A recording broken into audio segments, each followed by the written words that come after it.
Ha sido una semana larga y cansadora como todas las anteriores, ¿cierto? Pero acá estamos reunidos para darle un espacio a la reflexión en conjunto desde la Facultad de Arquitectura y Artes al ciclo de preguntas.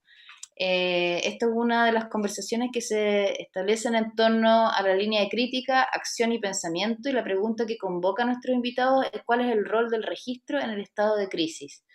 Les quiero dar muchas gracias a los invitados que van a presentar y a los asistentes fieles y a los nuevos, y le voy a dar la palabra a nuestro querido decano para que tenga la oportunidad de saludarlo, y posteriormente María Jesús va a hacer la introducción de los currículums de nuestros presentadores. Felipe. Gracias, Carolina. Buenas tardes a todas y a todos. Voy a ser muy breve porque lo más interesante de este ciclo de preguntas es la conversación que se da después de las exposiciones. Así que, bueno, hoy día será el tema de los registros. La pregunta de el rol o roles en sí misma a veces es un poco odiosa, ¿no? Como la tuvimos en la mañana, pero es un punto, en la primera sesión, pero es un punto de partida, ¿no? Porque podría perfectamente el registro no tener un rol o no tener un rol claro también, ¿no? A veces como que esa pregunta induce a un sentido de lo utilitario, de lo inmediato, pero me imagino que eso es algo que también va a salir en la conversación. Así que solamente les doy la bienvenida y también creo que sería importante recordar que la última sesión del día 15 de enero va a estar a cargo de estudiantes, ¿ya? Así que quizás después podemos ahondar un poco en eso, cómo va a ser esa dinámica. Pero eso, solamente les doy la bienvenida y dejo a María José a presentar. No, ¿quién va a presentar? Yo presento. Va a presentar, perdón, María Jesús. Bueno, buenas tardes a todas y todos. La sesión de hoy se titula Crítica, Acción y Pensamiento. ¿Cuál es el rol del registro en el estado de crisis? En medio de la crisis, en plena transición, interpretamos, comunicamos y representamos nuestra realidad sociopolítica y ambiental por diversos medios que no están carentes de intención. ¿Cuál es el rol del registro? ¿Cómo desinstitucionalizando los sonidos, imágenes y palabras damos cuenta de un archivo ciudadano? Hoy harán sus presentaciones las profesoras María José Bello, profesora de la Escuela de Creación Audiovisual, periodista de la Pontificia Universidad Católica de Chile, magíster en Estética Audiovisual, Universidad de Toulouse II, Francia, doctora en Artes y Educación, Universidad de Barcelona, España. Luego viene Karen Carrera de la Barra, profesora de la Escuela de Diseño, diseñadora gráfica de la Pontificia Universidad Católica de Valparaíso, máster en investigación en arte y diseño, EINA, Universidad Autónoma de Barcelona, España.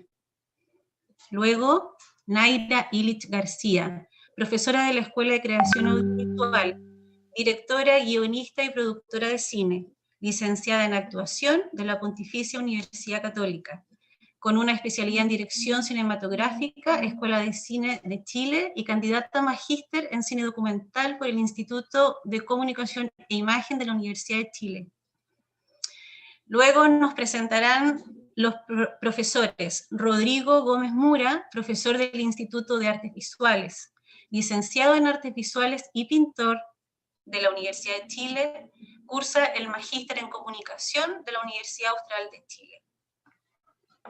Luego, Fernando Huenchuyanca, profesor del Instituto de Arquitectura, arquitecto y magíster diseño de entornos sostenibles de la Universidad Austral de Chile. Y finalmente, Cristian Miranda, profesor del Instituto de Artes Visuales, licenciado en Filosofía de la Universidad Católica de Valparaíso, magíster en Artes con mención en Teoría e Historia del Arte de la Universidad de Chile y doctor en Filosofía con mención en Estética y Teoría del Arte de la Universidad de Chile. Así que damos el pase para que comience María José. Hola, buenas tardes a todas y a todos. ¿Se ve mi presentación? Perfectamente. ¿Sí? Voy a comenzar entonces. La vorágine que vivimos como sociedad desde el 18 de octubre de 2019 no hubiese tenido lugar sin el efecto de aceleración provocado por las imágenes. Tal como sugiere Foncuberta, en la era digital, las imágenes articulan acción y pensamiento, se han vuelto activas, peligrosas y furiosas, son mucho más escurridizas y por tanto también más difíciles de controlar. La viralización de la imagen de protesta fue una de las constantes del proceso de desobediencia civil gestado en Chile desde el estallido. Desde los primeros días de la revuelta, los medios de comunicación masivos estuvieron alineados con el gobierno y centrados en criminalizar la protesta social. Es a partir de la impotencia provocada por el sesgo de los medios de comunicación que la herramienta audiovisual surge como un arma de contrainformación para las y los excluidos de las pantallas de televisión. La imagen que circuló en los primeros días de protesta era fragmentada, improvisada, y no se articulaba en relatos editados, sino en una red de videos caseros. Millones de cámaras y pantallas estaban conectadas a través de la estructura rizomática de las redes sociales. En un primer momento fueron estos videos los que se difundieron sin cesar, día y noche, generando una sensación densa del tiempo, como un estar atrapados en un presente continuo y compartido. Los teléfonos móviles se transformaron así en una herramienta de control del poder para la ciudadanía. Desde la oscuridad del toque de queda, todo el país tenía acceso a transmisiones de diferentes ciudades, de esa mayoría de chilenos que iba cobrando fuerza a través de una red online de denuncia, resistencia y organización. Los videos estuvieron circulando en un caudal sin jerarquía, de planos fijos o planos secuencia, subjetivos y temblorosos. Sobre las imágenes escuchábamos la voz espontánea de quienes registraban, quienes iban dando su impresión atónita sobre lo que estaban presenciando. Las imágenes que vimos en esos días eran sucias, pixeladas y nocturnas. Ojos vigilantes registraban desde la soledad de la noche y del hogar hacia las calles, a través de transmisiones a veces en vivo de autoras y autores desconocidos. La población seguía, como si se tratara de un reality show, la extrema violencia del actuar de las fuerzas del Estado. Una y otra vez, a lo largo de los días, los ciudadanos consumíamos este flujo de imágenes, repetitivo y dramático, acompasado por gritos, sonidos de disparos, golpes y fuego. En un segundo momento, destacó la fuerza asociativa de cineastas y profesionales del área audiovisual, quienes se organizaron a través de colectivos para ponerse al servicio de documentar los acelerados cambios que vivía el país a nivel social y político. Las aproximaciones feministas a la protesta y su registro fueron una de las inspiraciones claves del movimiento social.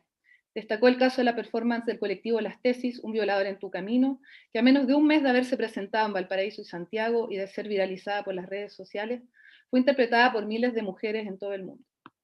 El fenómeno de las tesis en particular y la movilización social en general invirtieron las tradicionales relaciones de influencia entre centro y periferia, entre norte y sur. Las demandas de la sociedad chilena tuvieron un eco en la comunidad internacional y parecían apuntar a problemáticas universales. Pensar en feminismo hoy en Chile no puede disociarse de la performatividad de los cuerpos. La irrupción desbordante de los cuerpos y las cuerpas en la esfera pública a través de la protesta fue uno de los elementos distintivos del movimiento social y de su registro. Las mujeres y las disidencias invadieron la esfera pública con sus gritos y pancartas. Marcharon vestidas, semidesnudas, solas y en coreografía, con rostros pintados y encapuchadas. La apropiación de las capuchas como símbolo del feminismo es algo nuevo y poderoso, cada una unidad visual al movimiento, a la vez que protege la identidad de las manifestantes de los mecanismos de reconocimiento facial. Hay un anonimato individual en pos de una reivindicación de género. La muestra Memoria del Futuro, Feminismo y Revuelta Social, programada por Nosotras Audiovisuales para el Museo de la Memoria y los Derechos Humanos, fue curada a partir de material audiovisual realizado por mujeres de todo el país. La imposibilidad de realizar esta muestra de manera presencial llevó a que los cortometrajes se difundieran en formato virtual desde la web, lo cual los hizo accesibles para un universo mucho más amplio de personas.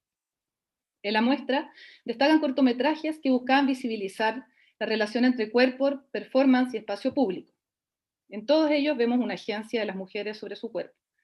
Son mujeres soberanas que inscriben a sus movimientos un discurso político corporeizado y situado, desafiando los binarismos de género. La descolonización de la dominación patriarcal de la mirada es lo que guía estos relatos. ¿Cuál es el rol del registro del estallido? En octubre fue el de activar la movilización, la denuncia, las demandas políticas sectoriales. El registro retrató el despertar de una sociedad chilena en mutación. El registro visibilizó a mujeres, disidencias, pueblos originarios, una tercera edad precarizada. ¿Sería realmente posible la crisis de las AFP sin el estallido y su registro? ¿Sería posible pensar en una convención constitucional paritaria sin el estallido feminista? Ciertamente no es posible. Tal vez debemos preguntarnos, ¿cuál es el rol del registro en el mundo COVID? ¿Cómo activamos el archivo de octubre? ¿Cómo creamos nuevas imágenes que recuperen y actualicen las demandas sociales? ¿Y cómo investigamos y proyectamos desde la universidad lo que allí sucedió? Porque aunque los cuerpos ya no estén en el espacio público, las demandas de igualdad, justicia social, respeto, derechos básicos, solidaridad, comunidad, dignidad, transparencia y protección, entre otros, siguen intactas y son acaso más urgentes que nunca. Para Luna Folegatti, el movimiento feminista no solo constituye una respuesta que aborda reivindicaciones específicas, sino que tensiona una normatividad constituida desde la legitimidad de un orden social, político y legal, y aspira a cambios mayores que permitan reacondicionar los marcos en los que se desenvuelve nuestra democracia. Hoy tenemos el enorme desafío de mantenernos vigilantes de este proceso y aportar desde nuestros espacios, públicos y privados, para desplazar estos marcos y mantener los cambios en movimiento.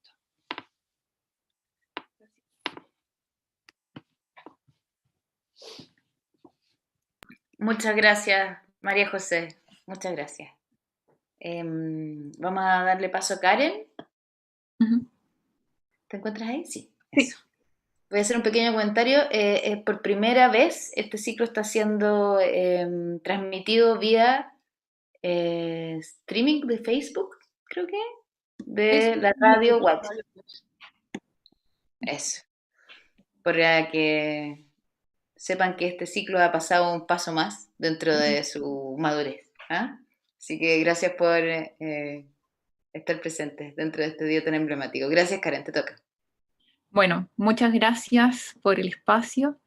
Expongo la pregunta que se nos planteó y declaro mi aproximación desde el diseño. Me concentraré en estos dos conceptos principales que se desprenden de la pregunta. Y para comenzar, quisiera relatarles sobre una experiencia docente realizada en el año 2014 con un taller de tercer año de diseño gráfico en la Universidad Católica de Valparaíso, taller dirigido por la docente Silvia Regada y yo. El 2014 fue año de incendios en Valparaíso, incendios que dejaron a más de 2.900 viviendas destruidas, 12.500 personas damnificadas, 15 víctimas fatales y más de 500 heridos. Una crisis urbanística, una crisis del territorio, una crisis humana. Y como taller asumimos el aportar desde nuestro quehacer, desde nuestra constante conversación con el otro, con el hacer visible, cualidad por excelencia del diseño y de la visualidad. Y nos volcamos a las calles del Cerro Merced y junto a una psicóloga, Carolina Naranjo, nos reunimos con la comunidad y exploramos sus rincones territoriales a través de las conversaciones, de la escucha, de la voz del recuerdo, de la memoria. Y a través de estas sesiones generamos forma. Diseñamos la memoria visual del Cerro Merced, donde a través de datos y georreferencias que jamás iban a ser consultadas ni nombradas en un catastro por parte de autoridades oficiales, otorgamos valor a esos espacios que se construyen en comunidad y que fueron perdidos. Espacios que como seres humanos construimos en relación al otro. Y a partir de esto y reflexionando en el concepto de la crisis, creo que es importante que sabemos y debemos asumirla, ponerla enfrente, porque la crisis nos trasciende, nos es común. Y en este común, el rol del registro y desde la perspectiva del diseño va a ser siempre el ponernos en relación al otro a través de la forma, aquella que presenta y que a la vez es capaz de comunicarnos. La palabra diseño es verbo, que deriva del latín designare, que significa designar, marcar, dibujar. Y ese es nuestro quehacer. En este momento vemos unas bitácoras de Alberto Cruz. Registramos el mundo, conectamos la mano con el ojo y pensamos a través de la página, a través del blanco, y nos ponemos en esta relación con el otro y con nosotros mismos, dando cuenta de los procesos, y les otorgamos valor y generamos archivo. En la memoria y en la construcción de las memorias, a través del registro nos encontramos con la subjetividad y lo afectivo. Traemos a presencia el pasado y las identidades, un aporte a quienes somos. En general, en conclusión, podemos decir de que el diseño se enmarca en un rol activo, aportando a la construcción de sociedad a través de nuestras propias informaciones. Los fenómenos que gobiernan nuestro mundo son, por definición, complejos, son multifacéticos y en su mayoría son difíciles de comprender. La complejidad es una de las características de nuestra existencia. El mundo es rico en información que se puede combinar en infinitas formas. La creación de nuevos puntos de vista requiere de nuestro trabajo y observación. Y en este punto me posiciono desde mi lugar estratégico en el diseño, que tiene que ver con el diseño de información, los datos y el diseño visual. Los datos representan vida. Con los datos podemos generar múltiples narrativas visuales y podemos escribir historias ricas y complejas. Un caso emblemático de visualizaciones de datos es una realizada a mediados del siglo XX a mediados del siglo XIX por John Snow. En este tiempo se suponía que el cólera se propagaba a través del aire. En aquella época la ciudad de Londres tenía un suministro de agua a través de pozos y el agua se repartía en pozos públicos. Y los desagües se vaciaban en pozos negros debajo de las viviendas. Con estos antecedentes, John Snow pensaba de que el problema no era el aire, sino de que era el agua. Y para demostrarlo, en 1854 comenzó a registrar los casos de cólera del barrio de Soho en Londres. Y en un mapa centrado en torno a 14 fuentes, cada muerte fue anotada como una línea sobre el lugar de residencia, generando estas pequeñas líneas que podemos ver ahí. En total, 578 muertes y el resultado daba lugar a pocas dudas. Todas se concentraban alrededor de las fuentes. Obviamente, John Snow era riguroso y coteja su teoría realizando varias medidas, pero este es un gran caso emblemático del valor del registro y de la visualización de datos. Cuando abordamos el trabajo, tanto en registro como en visualización de datos, es necesario abandonar la idea de las grandes verdades universales y comprender de que hay subjetividades que nos permiten reescribir la realidad. El trabajo con datos debe abarcar la imperfección y la aproximación para volvernos más empáticos, para conectarnos con nosotros mismos y con los demás. Experimentar cómo visualizar la incertidumbre, los errores y las imperfecciones. Y en ese sentido, quisiera comentarles brevemente el proyecto de cierre del segundo año de diseño de comunicación y percepción en el proyecto de diseño, correspondiente al primer semestre de este año, donde el taller aborda la emergencia sanitaria como objeto de estudio y nos enmarcamos en el estado de crisis.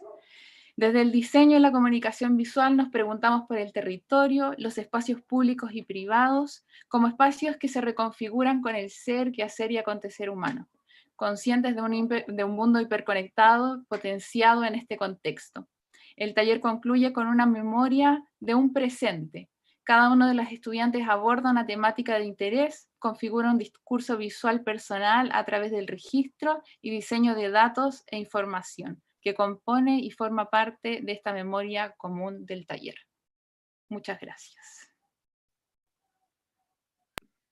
Qué bonito trabajo el de los alumnos, increíble. Gracias, Karen. Gracias por la presentación.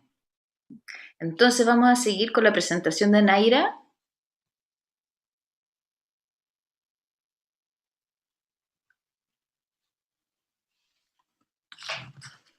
Ahí está. Muchas gracias por la invitación. Yo voy a responder la pregunta desde un punto de vista más en primera persona respecto a la acción de los colectivos.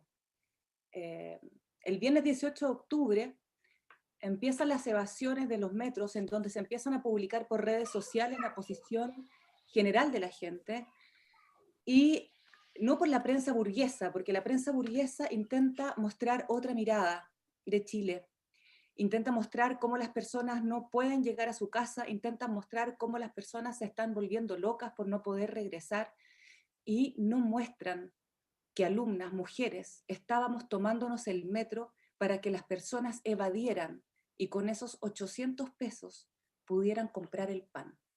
Estas son las palabras de Marcela Catoni, presidenta del Centro de Alumnos del Liceo 7, el 3 de noviembre del 2019, en su exposición de los coloquios de perros que realizaba el colectivo Tres Tristes Tigres, conformado por el periodista Sebastián Herrera, la artista Laura Esteves y moderado por la psicoanalista Constanza Michelson y por el cineasta Fernando Busoni. Marcela Catoni tenía razón, y como dice la canción de 1970 de Jill Scott Heron, "The revolution will not be televised", la revolución no será televisada, la revolución del 18 de octubre tampoco lo fue. El quiebre, ella es Marcela Catoni, el quiebre entre los medios y la sociedad fue evidente. El movimiento social de octubre del 2019 es indisoluble con la tecnología actual, y las y los realizadores, tanto intuitivamente o más bien reflexivamente, nos volcamos a la calle para tratar de mostrar aquello que los medios convencionales no estaban mostrando, a través de los medios que la tecnología nos estaba ofreciendo. Las redes sociales por un lado y los medios independientes por otro. Pero teníamos un objetivo común: denunciar la violación sistemática a los derechos humanos por parte de los agentes del Estado, y por otro, instalar las demandas sociales. Aún no existía ni de cerca un acuerdo por la paz ni un plebiscito para crear una nueva constitución. Y realizadores y realizadoras nos juntamos en cabildos y asambleas y nos preguntábamos qué hacíamos, cómo abordábamos la multiplicidad de imágenes que se estaban produciendo sin algún criterio que los ordenara y un cauce que encontrara una visibilidad no solo a nivel nacional, sino que internacional, para poder mostrar realmente lo que estaba pasando, porque la prensa nacional estaba bloqueando la información. Meses después, Mónica González nos diría en otro coloquio de perros que la crisis tenía que ver no solo con el acceso a la información de calidad, sino que con el acceso oportuno a la información de calidad. Y nosotros, como realizadoras y realizadores, no solo queríamos entregar información de calidad certificada con nombre, con apellido del equipo realizador, con fecha y lugar en donde había sido registrado, sino que además queríamos ser oportunas y oportunos. Nosotras sabíamos muy bien el valor de una imagen, el poder de las imágenes y cómo éstas estaban siendo utilizadas para manipular la información. Nos habían declarado la guerra sin nosotros haberla buscado, y por tanto era evidente que la comunicación estaba siendo utilizada como un arma. Entonces empezamos a pensar distintas estrategias posibles para poder comunicar, y buscando distintos canales para llegar lo más lejos posible. No seguir hablándonos a nosotros mismos, queríamos permear los medios y la prensa internacional. Nos reuníamos tratando de entender de qué manera podíamos abordar esta problemática. Y así es que se fueron formando distintos colectivos con distintos objetivos y estrategias visuales, narrativas, estéticas, pero siempre con una implicancia política, porque las imágenes son políticas. Ojo Chile es uno de ellos. Colectivo Registro Callejero es otro, Comité de Defensa de la Televisión Pública es otro, FECISO, NOA, MAFI, reorganizaron sus metodologías de trabajo, así como tantos otros colectivos surgieron al calor de la revuelta. Alcanzamos a reunirnos frente al Cinearte Alameda, como una manifestación de resistencia entre aquellas y aquellos que decidimos tomar las cámaras como un arma de protesta, sabiendo, por cierto, que las imágenes no eran solo nuestras, sino que de todas y todos quienes necesitaban y querían registrarlas y contar su propia verdad de los hechos. La verdad hegemónica de los medios de comunicación convencionales estaban y siguen estando en tela de juicio. Esta foto es de una secuencia, esta foto que les voy a mostrar a continuación, es de una secuencia que registramos al interior del Cinearte Alameda el mismo día de esta reunión. Nos llovieron bombas lacrimógenas y fuimos brutalmente reprimidos, como si con eso hubiesen logrado o hubiesen querido lograr reprimir las imágenes de la rebeldía. pero las imágenes son rebeldes y son esquivas, por definición, son resbalosas, y aunque hayan quemado el Centro de Arte Alameda días después de la convocatoria, el cine, que reprodujo incansablemente películas chilenas, películas de cine de autor, imágenes e imágenes e imágenes que instalaban una sociedad crítica, no pudieron conseguirlo, pues las imágenes se siguen reproduciendo a esta altura a la velocidad de la luz y se multiplican como esporas. Frente a la opacidad de los medios, la luz; frente al control del discurso, la multiplicidad. Chilevisión, Canal 13, Megavisión y TVN son fuertemente cuestionados por las personas que no encuentran en los medios convencionales una representación de aquello que se está viviendo de forma presencial. Las y los realizadores se lanzan con sus celulares y sus aparatos digitales a registrar el estallido con la libertad de acceder a aquellos lugares que estos mismos medios hegemónicos tienen impedido el paso por el propio pueblo. Al mismo tiempo, esta enorme cantidad de imágenes empiezan a circular libremente por grupos de WhatsApp, redes sociales, pero sin censura, sin filtro, buscando un lugar para comunicar aquello que el gobierno intenta renegar. Nosotros como colectivo Ojo Chile nos organizamos generando ciertas campañas de comunicación pensando en intentar llegar más lejos. Nace así también la Brigada Ojo Chile. Es una brigada en donde nosotros invitamos a realizadores jóvenes, estudiantes de cine, incluso estudiantes secundarios, que nos aporten con sus imágenes en base a un mensaje común. Se nos une el colectivo Diluvio y con eso comienzan a hacer un taller de rotoscopía para tratar de construir imágenes a partir de las imágenes brutales que ya existen.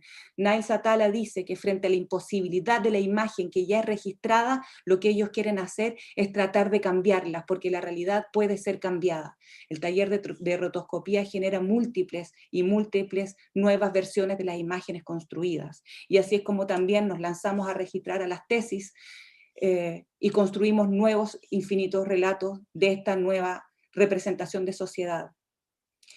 Por último, este material, esta multiplicidad de colectivos encuentran un lugar donde ser nuevamente reproducidos, y es a través de un festival de cine de documentales que se realiza en el calor del estallido, realizando este espacio que se llama Archivo en Proceso, en donde los distintos colectivos logran tener un canal en donde ser mostrado como un archivo en proceso, un archivo que no está terminado, un archivo que está en desarrollo, así como también el movimiento social al calor del estallido. Muchas gracias. Gracias, Naira. Para no demorarnos más, sigamos con Rodrigo Gómez Mura, y así tenemos la oportunidad de discutir más largamente al final. Rodrigo, ¿estás ahí? ¿Sí? Muchas gracias. Ahí sí. Hola, buenas tardes, muchas gracias por la invitación. ¿Se está viendo mi pantalla? Sí. Yo voy a presentar un proyecto que estoy llevando hace 3 años, pero que ha tomado justamente en esta instancia una contingencia sobre lo que ha sido el asunto de confinamiento. La verdad es que la preocupación por el GIF nace desde hace un tiempo con un colega argentino. Vía conversaciones, yo estaba preocupado hace mucho tiempo de lo que era el diseño audiovisual y las posibilidades virales de ciertos objetos o expresiones audiovisuales. Entonces, en las conversaciones teníamos un interés común, que era el GIF, y en algún momento nos propusimos llevar a cabo un archivo regional latinoamericano sobre la producción de GIF. La verdad es que esto había sido como nuestra intención. Nos dimos cuenta que dentro del trabajo en el mismo ámbito contemporáneo, de arte contemporáneo, teníamos muchos más desplazamientos para hacer posible a partir de este dispositivo mínimo de comunicación tecnopoética, que, como lo hemos tratado de definir, y que posibilita varias cosas más en cuanto a sus posibilidades de justamente irradiación, desplazamiento, ¿ya? Desde las primeras conversaciones para conformar un convenio de trabajo entre Proyecto Rotatorio y Rojo al Frente, que fueron las dos gestiones autónomas con las que llevamos a cabo territorios virales, sostenemos la intención de elaborar un diagnóstico preciso e indirecto sobre este tiempo a partir de nuestro objeto de trabajo, el GIF y el arte contemporáneo respectivamente. El diálogo en cuestión debía ser preciso para generar lecturas que eludan la inocencia y no eviten sorpresas posteriormente, e indirecto para poder profundizar en las problemáticas que continúan ocultas por los discursos hegemónicos. Esas conversaciones nos llevaron a conformar la convocatoria internacional que se mantuvo abierta desde junio hasta agosto del 2020. Elegimos este dispositivo para potenciar nuestras redes de trabajo, ahora compartidas, y para reafirmar la intención de sostener proyectos públicos, abiertos y transparentes mediante prácticas éticas de trabajo. Decidimos conformar un jurado que no solo reuniera los criterios internos de cada iniciativa, sino que enriqueciera las lecturas sobre el material recibido. Para ello convocamos a Brian McKern de Uruguay y Carla Ferrer de Argentina. Al cierre de la convocatoria habíamos recibido más de 400 piezas distribuidas en 104 aplicaciones. Especialistas en GIF, pero también personas que nunca habían trabajado el dispositivo, eligieron animaciones digitales, capturas de pantalla, ilustraciones, fotografías, entre un sinfín de otros recursos.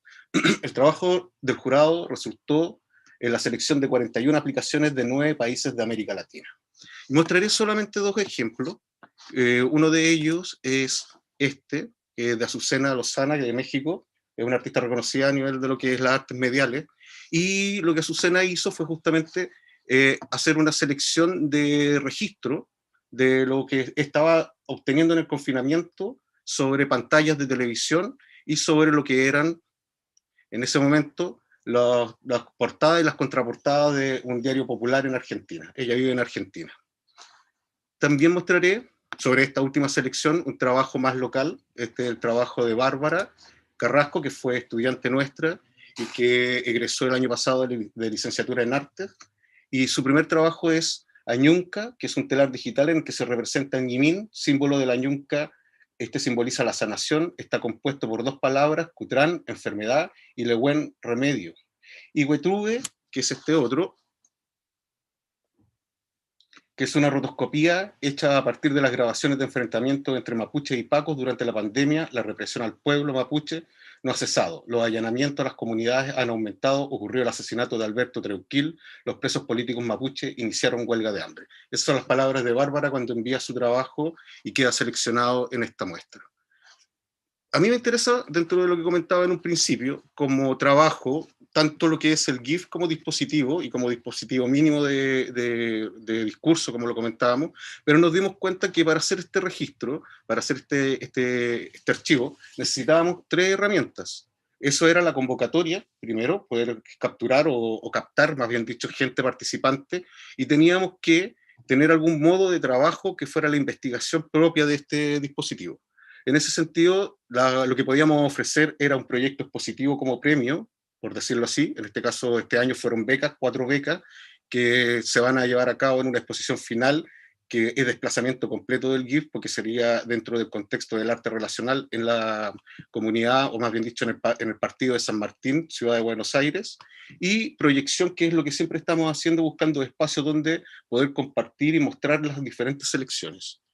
En el caso del trabajo nuestro, como puedo presentar acá, que lo voy a hacer bastante sinóptico, hemos encontrado un montón de dispositivos, además, que se van dando por el hecho de este tipo de relaciones y de relaciones de trabajo. Lo importante de nuestro convenio en este año fue justamente haber sumado un socio estratégico como Rojo al Frente, que es otra gestión autónoma, y que trabaja en este partido que decía, en Buenos Aires, y que además nos lleva a empezar a pensar nuestros modos de trabajo dentro de procesos regulados y honestos, podríamos decir, para los trabajadores del arte contemporáneo.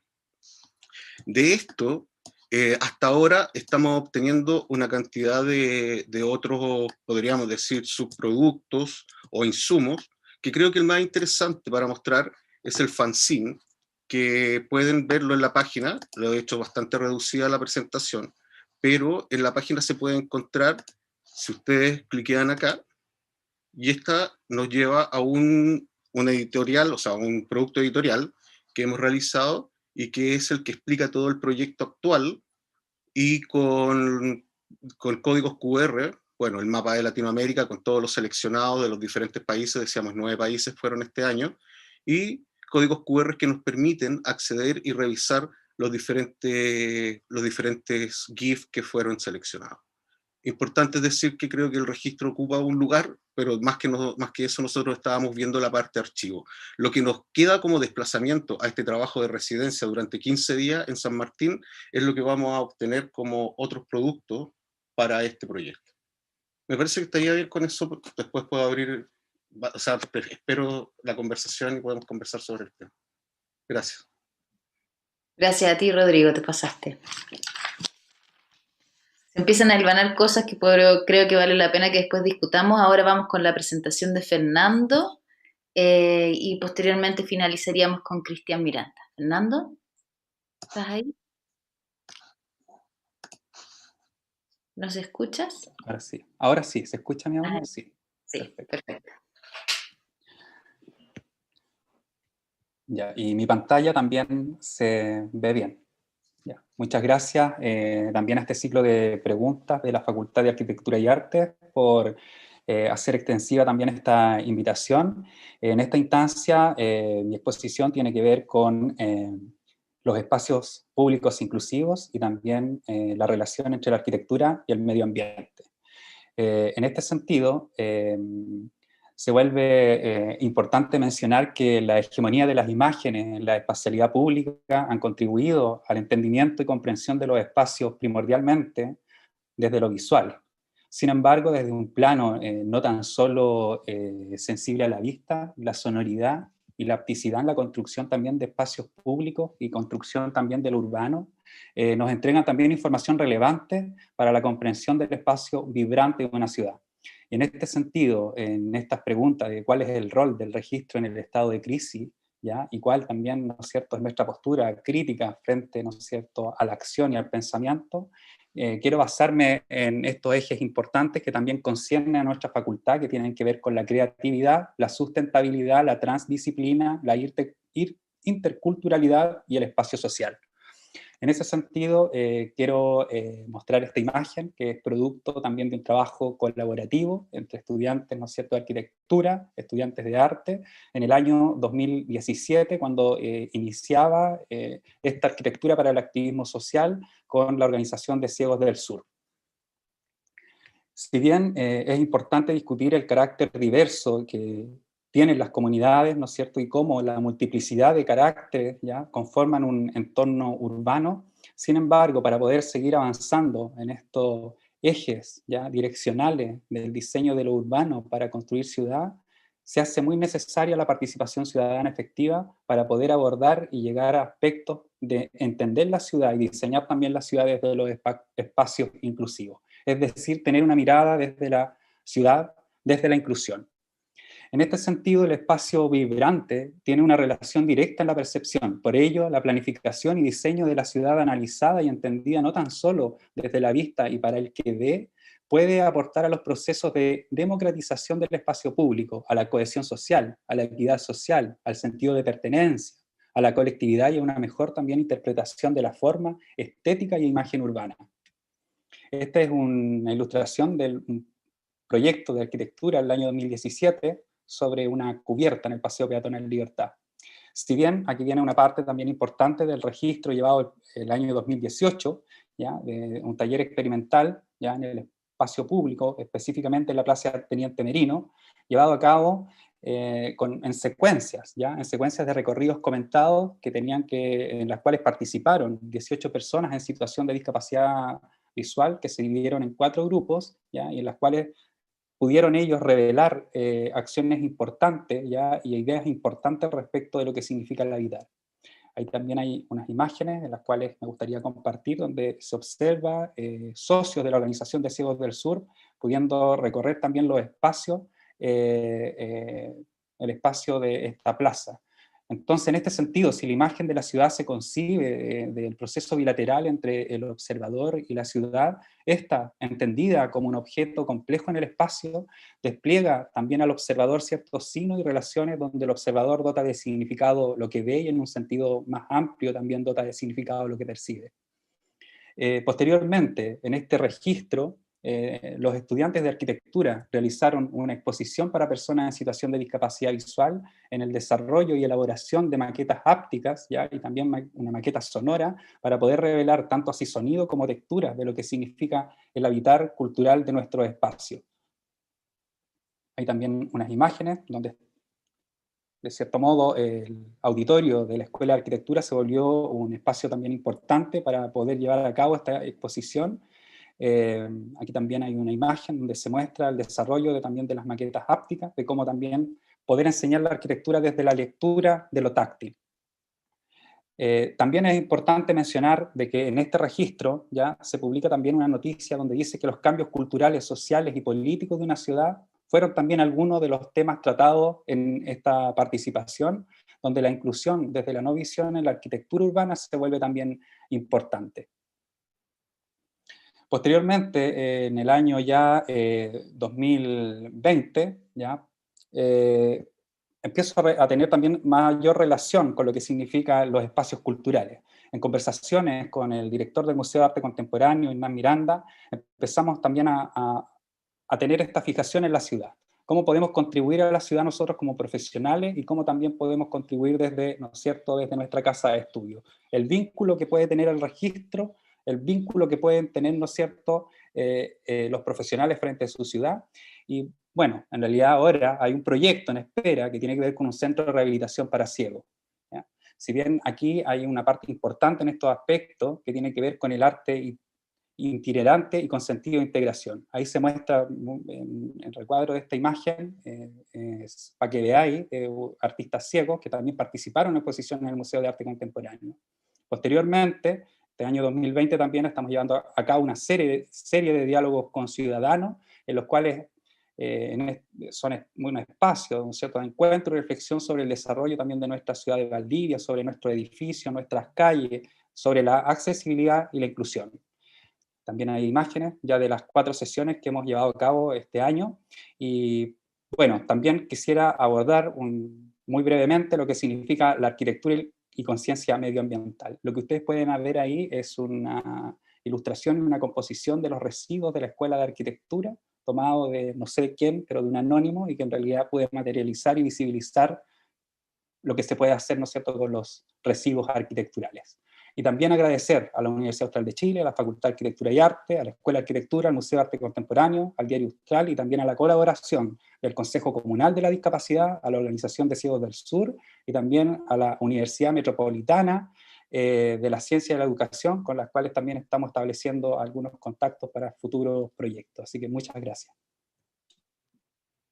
Gracias a ti, Fernando, por compartir tu trabajo y por abrir el tema del registro, no desde la visualidad, sino que también desde la sonoridad. Vamos a terminar las presentaciones con Cristian Miranda, que no lo veo porque tengo... Hay una presentación que todavía se está compartiendo. Tiene que dejar de compartir Fernando y ahí pues eso. Te dan el paso a ti. Perdón. Ok. ¿Se está viendo, no es cierto? Sí, perfecto. Ya. Hola, buenas tardes. Yo soy un poco lento para hablar, entonces no sé si puedo seguir el ritmo de mi... Así que, por favor, avíseme en el tiempo. Ya. Iba a plantear esto como una lectura filosófica de esto, pero me parece que es demasiado pretencioso, digamos, por el tiempo que tengo para poder desarrollarla. Así que son más bien conjeturas sobre lo que podríamos llamar el registro y las paradojas del pensamiento, ¿no? O cómo las paradojas del pensamiento, de alguna manera, ponen en crisis la relación entre pensamiento y acción, ¿no? Es decir, como el pensamiento que alimenta la acción, para que la praxis pueda poner en ejercicio ciertas acciones políticas, ¿cierto? Hace un tiempo apareció esta imagen en la página de la universidad, que era un ciclista entrando, se supone un estudiante ciclista entrando por la Alameda a la universidad, ¿no es cierto?, haciendo gala de su habilidad para andar en una bicicleta. Y claro, con esto se daba como la posibilidad de ingreso y de continuidad, ¿no es cierto?, al proceso, ¿no es cierto?, del semestre. Sin embargo, meses anteriores apareció una imagen como esta, donde más que la continuidad, ¿no es cierto?, aparece la interrupción y la discontinuidad de una acción en medio de esa misma alameda. Y ahí lo que me quiero plantear a partir de esto es cómo, no solamente en un mismo espacio, sino en un tiempo relativamente corto, dos situaciones totalmente contradictorias y paradójicas pueden ocupar, ¿no es cierto?, ese lugar. Y lo que me interesa es la posibilidad de que en este proceso que hemos venido viviendo quizás probablemente los últimos 14 años, de emergencias de manifestaciones sociales, estudiantiles, y, ¿no es cierto?, y de la ciudadanía en su conjunto, pareciera ser que estamos ante no solamente imágenes y registros, sino que el registro tiene que asumir el desafío de enfrentar paradojas o, diríamos, en situaciones de elementos contradictorios que pareciera ser que dificultan, no solamente que dificultan la acción, y también dificultan ciertas formas de registro basada todavía en algunas convenciones, ¿cierto? Me parece que hay una lectura tradicional de lo que significa la irrupción de este tipo de movimientos que tiene que ver con el concepto de acontecimiento, que Zizek recoge, ¿no es cierto?, esta tradición de la comprensión de lo que significaría un acontecimiento y cómo un acontecimiento tiene una, por así decirlo, una condición que habla de una magnitud, ¿no es cierto?, que lo diferencia de los hechos, que son más acotados. Y esa magnitud se manifestaría como la irrupción de un proceso histórico en un momento determinado que se caracteriza por la fuerza y la violencia, ¿no es cierto?, de ese acontecimiento que hace entrar en la historia, o en el presente más bien, un proceso histórico de mucha mayor data, ¿cierto? Y ahí me parece que la irrupción de un acontecimiento viene, ¿no es cierto?, a, de alguna manera, desestabilizar, ¿no es cierto?, el orden social, pero sobre todo el orden del relato con el cual se construyen representaciones que dan de alguna manera sentido a hechos que pudieran ser en principio contradictorios, ¿no es cierto?, y paradójicos, por lo tanto. Zizek dice que un elemento paradójico del acontecimiento es que los efectos del acontecimiento exceden a las causas del acontecimiento.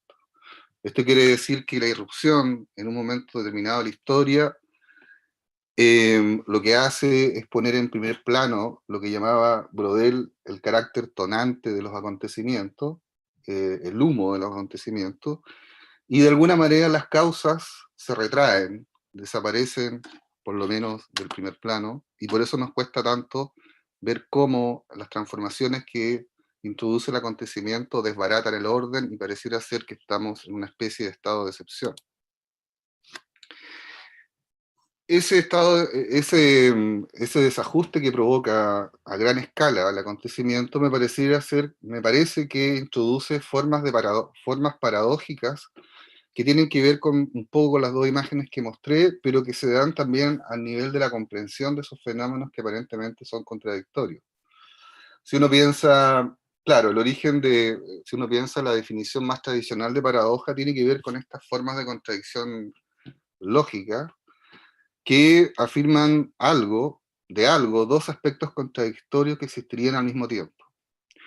Y por lo tanto, esta contradicción es una contradicción más bien en la capacidad de razonamiento y por lo tanto una dimensión formal del pensamiento, pero que si uno piensa la paradoja a nivel de la existencia, diríamos desde el punto de vista de la dimensión histórica de la existencia, nos encontramos con una dimensión, ¿no es cierto?, de la existencia que tiene que ver con la contingencia. Y la contingencia, que ha tenido mucha relevancia, ¿no es cierto?, los últimos tiempos, tiene que ver precisamente con esa dimensión de la realidad en que las cosas pueden ocurrir como no pueden ocurrir, muchas veces contradiciendo el sentido común, entendiendo el sentido común con una especie de juicio práctico que nos permite evaluar, ¿no es cierto?, qué está ocurriendo y por qué está ocurriendo. Entonces, me parece a mí que la paradoja, lejos de ser una especie de dificultad, en realidad es una forma que adquiere el pensamiento o una forma característica del pensamiento cuando éste se pregunta, ¿no? Precisamente las preguntas nacen de los problemas en el cual nos ponen las contradicciones que muchas veces el pensamiento tiene que tratar de comprender. Y por lo tanto, uno podría decir que precisamente las preguntas nacen de la ruptura de sentido ante dos términos, sucesos, hechos o situaciones que aparentemente son contradictorias. Alain Badiou, que es un filósofo contemporáneo, dio una conferencia que se llamaba El cine como experimentación filosófica. Y ahí se pregunta qué relación hay entre cine y filosofía, y entiende la filosofía como un medio de transformación de la filosofía o del pensamiento. Y dice que precisamente el cine le plantea al pensamiento eso que el pensamiento hace normalmente, que es pensar o preguntarse desde la ruptura de sentido y no tanto desde las relaciones de continuidad y coherencia, ¿cierto? De ahí que Badiou dice que el pensamiento, cuando se enfrenta a estas rupturas o a estas paradojas, lo que hace es constatar o preguntarse ante dos términos que no tienen una relación de continuidad, sino que más bien se enfrentan, y pareciera ser que entre estos términos hay una relación de extrañeza. Por lo tanto, el pensamiento buscaría esclarecer la distancia entre esos términos contradictorios. Le interesaría pensar las relaciones que no son relaciones, sino que más bien son relaciones paradójicas. Badiou, recuerda esa famosa frase de Gilles Deleuze, para el cual el pensamiento precisamente tiene que ver con la disyunción, o sea, con pensar dos términos que no tienen una relación entre sí, y más que con la conjunción del pensamiento que quiere establecer relaciones y sentidos para poder comprender lo que piensa. Dicho eso, las situaciones paradójicas con las cuales el registro se puede encontrar y que son propicias para ser pensadas,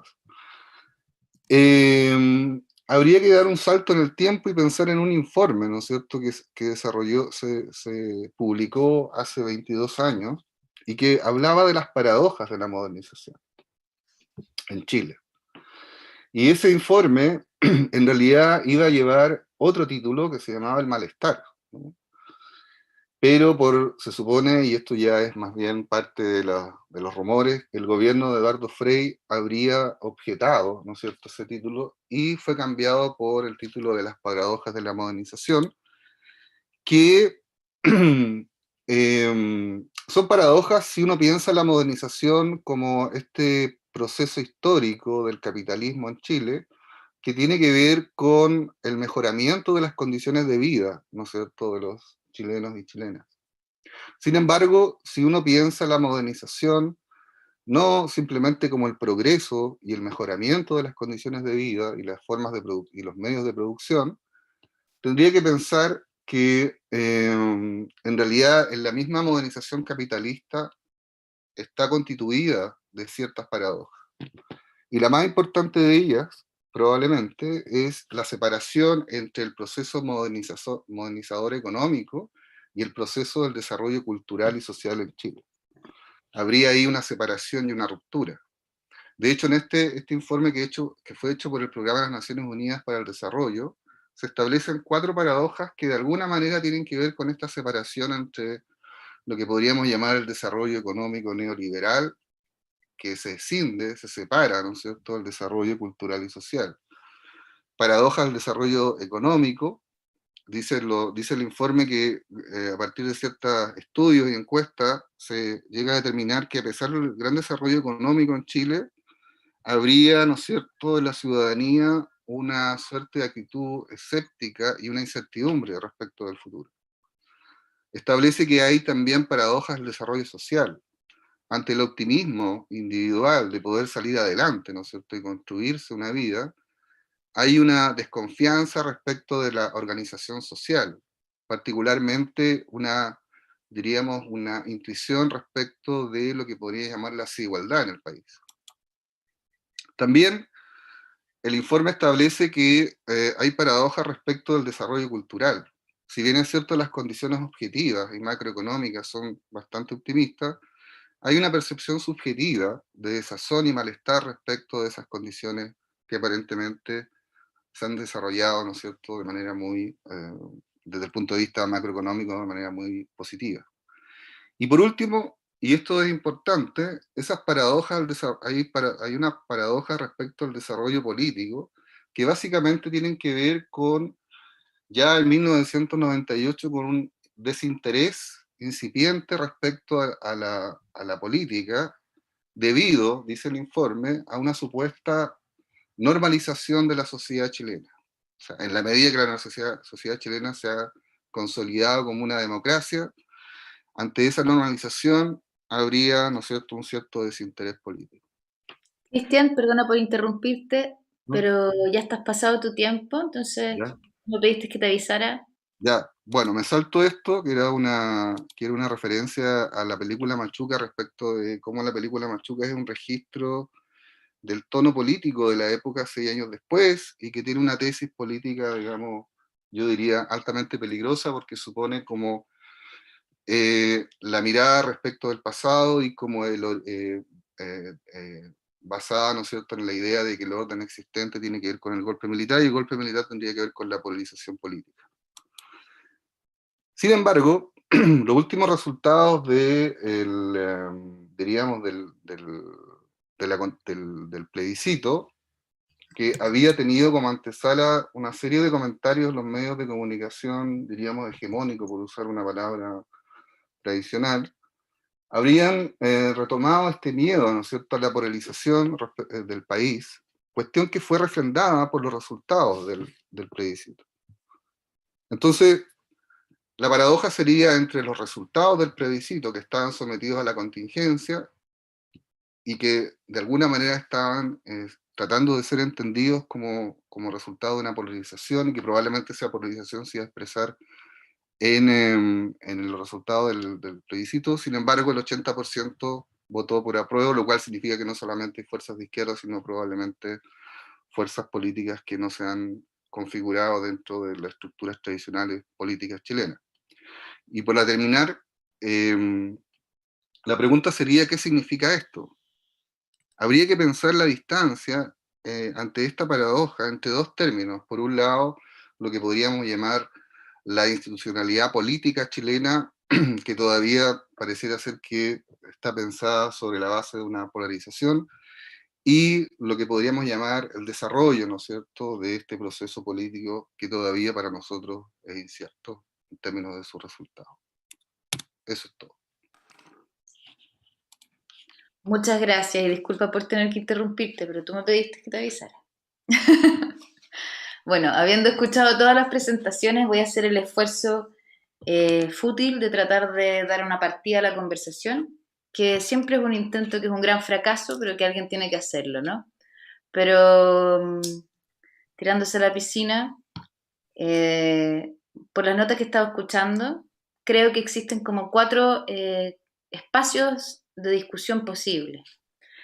El primero es la gran pregunta sobre el control de la información, el cómo se distribuye oportuna y certeramente, como lo mencionó en algún minuto alguno de los ponentes, cómo se responde a aquellas contradicciones, cómo se responde a los discursos hegemónicos. Algunos de ustedes hablaron de la visualidad por sobre otros sentidos, otros hablaron de cuál es el dispositivo adecuado para poder luchar en contra del control, otros hablaron de la representación desde las minorías y las subjetividades.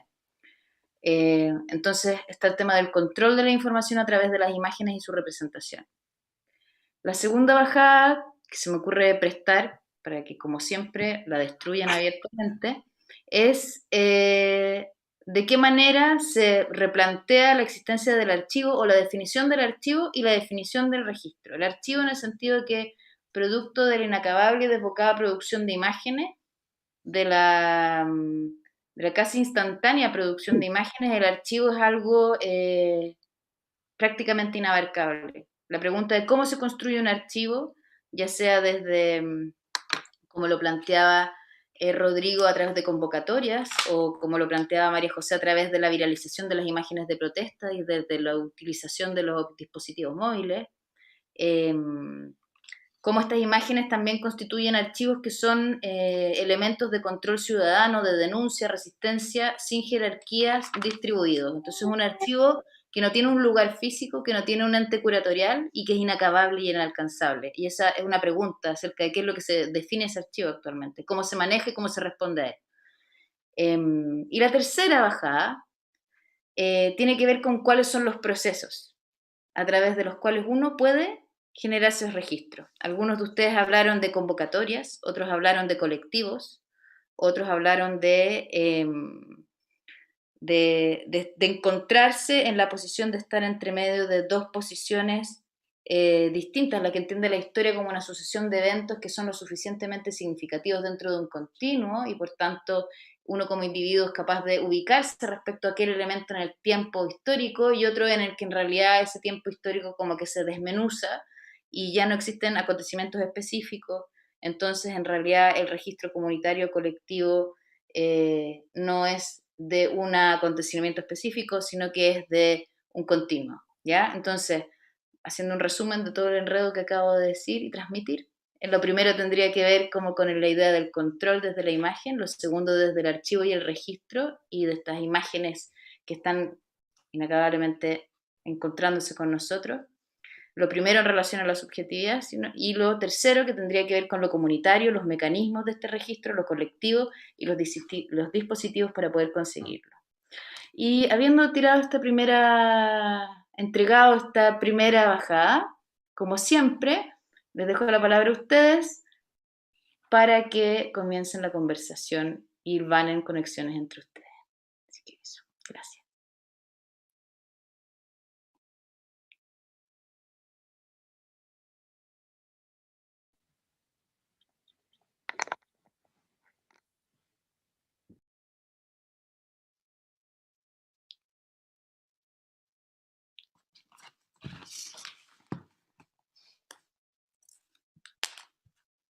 Felipe. Gracias, Caro. Disculpa si me voy un poco de la propuesta de inicio, pero me quedó algo dando vueltas a partir de lo que expuso Cristian. Y quería quizás preguntarle algo y partir por ahí. A ver si, según entendí, parte de esta idea del acontecimiento, que puede ser como una expresión de crisis y que es una instancia que rompe la predictibilidad. Nos saca de esta idea de causas y efectos, del control, de alguna manera de lo que podría ser la domesticación de la experiencia, ciertas situaciones que generan hechos que de alguna manera esperamos y a los que estamos acostumbrados. Y que de alguna manera ese trabajo de registro de lo predecible, de registro de las causas y el efecto, es tarea de la ciencia, de alguna manera. Y yo pensaba, ¿qué tal si esta situación de crisis o de acontecimiento puede ser una oportunidad justamente para pensar, como decía Cristian también? Y mi pregunta en concreto es si Cristian u otros u otras piensan que de alguna manera el arte puede ser un camino para ejercitarse en estas crisis o quizás de alguna manera fabricar o construir episodios de crisis en distintos ámbitos justamente para ejercitar ese pensamiento libre que no está sujeto a dinámicas de causa y efecto. Bueno, contesto. Bueno, lo que pasa es que uno podría decir que bueno, hay infinidad de posibilidades de cómo el pensamiento se puede articular, ¿no? Una de esas formas es precisamente que para poder preguntarse, ¿no? Uno tiene que preguntarse sobre la base de problemas, por así decirlo, ¿no? Y esos problemas muchas veces nos enfrentan a situaciones que es muy propio, ¿no es cierto?, de los procesos de modernización y que tienen que ver con que todavía tenemos categorías y conceptos con los cuales intentamos articular una explicación o un discurso sobre la realidad, ¿no? Pero nos damos cuenta que esos conceptos y esas categorías de alguna manera están desfasadas en el tiempo y no pueden dar cuenta suficiente, ¿no es cierto?, de lo que está ocurriendo, ¿no? Y por lo tanto eso nos obliga a pensar, ¿no? Y ahí, ¿qué tiene que ver eso con el arte y con el registro? Bueno, en primer lugar, que al igual que somos herederos de ciertas categorías y conceptos y sentidos que esos conceptos tienen, de alguna manera también utilizamos ciertas convenciones del lenguaje artístico que de alguna manera se